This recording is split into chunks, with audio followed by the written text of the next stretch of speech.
She's a big baby.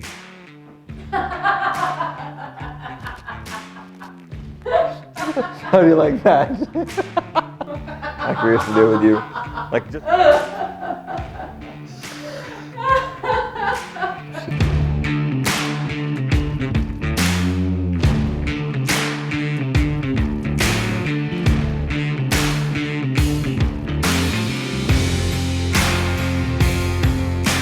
Week 3 has been great. There's been a lot of changes that I'm finally getting accustomed to. For a person like myself who didn't have his sleep, nutrition, training, mobility, anything in check, things are looking a lot better. I mean, so training is regular, like 3-4 times a week. Nutrition is on point. Most of the days I get my hit my calories. My training's been great. I mean, I'm hitting my lifts.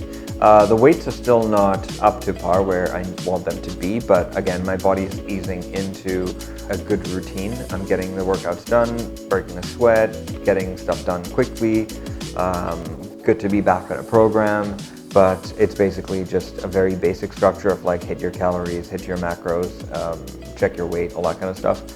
And yeah, sleep has been getting better, averaging about 7 hours of sleep per night versus like 5. So yeah, things are looking pretty good, man. I think over the last 2 years and the pandemic and compounding with that, I did pack on quite a few pounds from where I was before. This challenge has kind of made me forced me to get into a better lifestyle, a better structure, where I got to start putting myself a little bit more ahead of priorities. Definitely, any businessman or any entrepreneur knows that you have to give it 150%, and if you're not going to give it 50%, it's useless, right? It doesn't matter how many hours you're sleeping, what you're eating, how your training's going. You just gotta hustle, 24/7 hustle. What this training has done and challenge has done is that it's helped me think about myself equally as much as my business. So none of the aspects are suffering. The biggest asset to a company is yourself, is the CEO, and you need to take care of your biggest asset the most if you want the business to succeed. And yeah, I might be losing my patience a little bit more because I don't have that kind of time and understanding to talk to people, but I'm kind of like now getting into that realm where I'm taking care of myself and my business is succeeding and it's getting better. My mind is getting sharper. I'm getting a little bit more concise.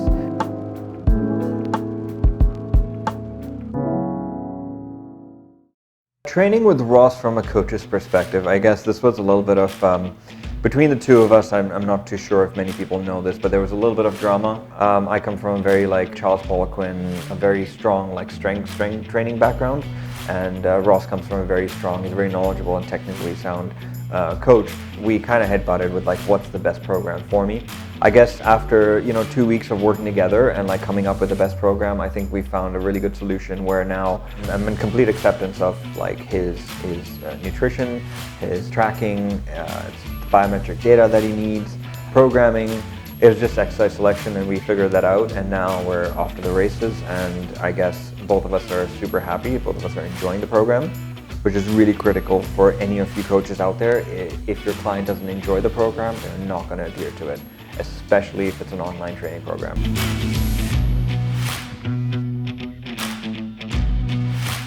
So the positives that I got out of this, right, is it did shine a lot of light on my current lifestyle and how I was taking things really easy in my personal and my health.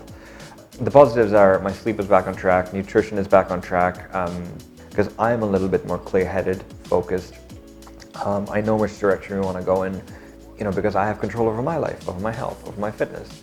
My business, I think everything is getting a lot more structured, everything is getting a lot more on track.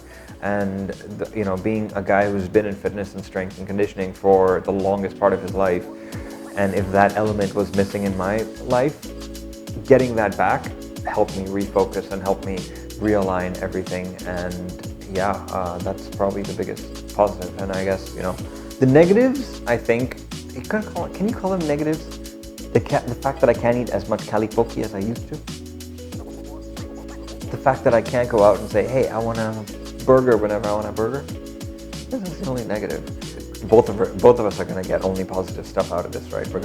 Our health's gonna be in check. We're gonna look great. We're in fitness, man. Like, and if we don't look the part, we shouldn't be coaching it. We shouldn't be talking about it. So that's always one of my beliefs.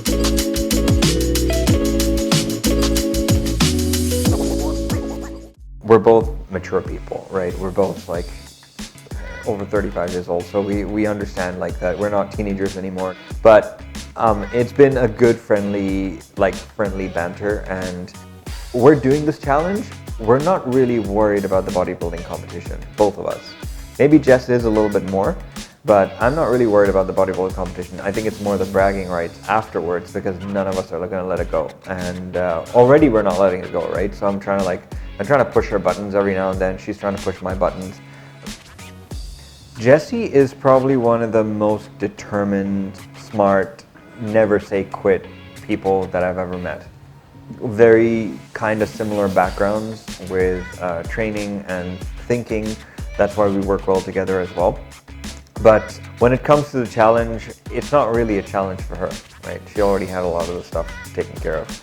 You know, granted, Jess has a head start, and I want everyone who's watching this to know, like, she wasn't in as bad a shape as I was, and already her life was pretty structured, sleeping on time, eating clean foods. Yeah, she would eat a little bit more, and she would eat whatever she wanted every now and then. But for me, it's like a whole different ball game, right? So I gotta get my nutrition in check. I wasn't training. I was training at home, doing like burpees and push-ups and maybe run, do some bicep curls, stuff like that. There was nothing really structured. My sleep was all over the place. So I guess the banter comes in where it's like, you know, people think that we're equals and we're going up against each other. Definitely, there's been a good challenge between the two of us. Ross is gonna be so upset when he hears that. It's just vegetables and fish.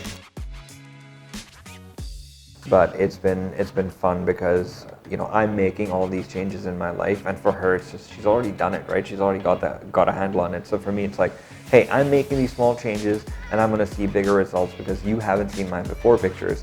And when I make that transformation, it's gonna be huge. Whereas her before pictures, like, you know, would I call her fat?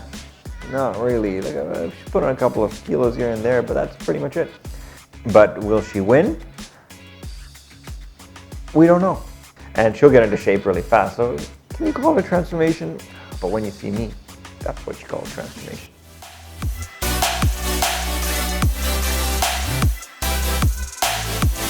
You know, I think majority of this challenge was taken up because I guess we did it for ourselves. We did it to get better at ourselves. But from my perspective, it's more, I know there's quite a lot of people around the world who are kind of in the same boat as I am, an entrepreneur, a business owner, where health kind of gets sidetracked. You have your family, you have your business, you know, just to prove that no matter what, your business can grow while you take care of yourself. It all is about small changes. So I guess my conclusion is, at the end of this all, is I'm going to do it for myself. I'm going to do it for myself. I'm going to do it for myself. But also, I want to be an inspiration for other people out there who may have put on a couple of pounds here and there that want to get better at, you know, being a better you. I think the second part is, yeah, we threw out this competition, we threw out this challenge to other people, and we want them to get into the best shape as well. So one of the reasons why we launched the challenge of the 10-week challenge for the public is because we want you to get into the best shape of your life. You know, people are stranded in certain situations where they're juggling family, life, work, and personal health. We want you to start, we want you to take that first step and get those pictures to us so that someone else is holding you accountable. We can start reaching out to you. We can share our thoughts, our journeys with you as well. And you know what? You're getting bear bells, like a whole month's supply of bear bells. So who can say no to that? Especially cookies and cream, and they're phenomenal flavor. And we're also going to give you some other goodies from Jen Strong's store, which we're going to be launching soon. So like limited edition stuff and the newer stuff that's coming from Jen Strong. So get together and join the challenge, and let's see you at the finish line.